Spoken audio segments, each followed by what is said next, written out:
নবী সাল্লাল্লাহু আলাইহি সাল্লাম পৃথিবীতে শুভ আগমন করেছেন, জন্মগ্রহণ করেন, তিনি শুভ আগমন করেছেন।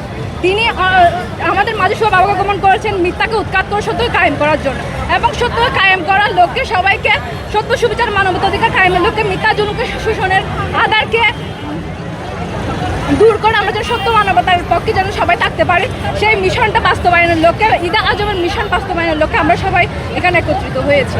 এবং ইবাদতের যে কথাটা বললেন, প্রাণদিক নবী সাল্লাল্লাহু আলাইহি ওয়াসাল্লামের শুভ আগমনটা হচ্ছে সর্বশ্রেষ্ঠ খুশির দিন, এবং সেই খুশির দিনে দরুদ শরীফ থেকে শুরু করে নামাজ কালাম, যেগুলো নফল নামাজ, এবং এই যে দরুদ শরীফ সালাতু সালাম যেগুলো পালন করা হয়, সকল এই যে আমরা যখন নামাজ কালাম আদায় করি, নামাজ রোজা হজ যাকাত, আমাদের সকাল ইবাদত কিন্তু আসমান এবং জমিনের মাঝখানে দণ্ডায়মান থাকবে যদি আমরা দরুদ এবং সালাতু সালাম না করি।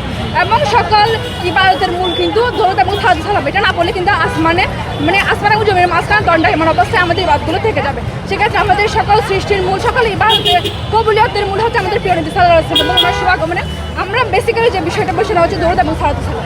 ধন্যবাদ। আচ্ছা, আরেকটা বিষয় হচ্ছে অনেকেই ভিন্ন মতের মানুষ রয়েছে।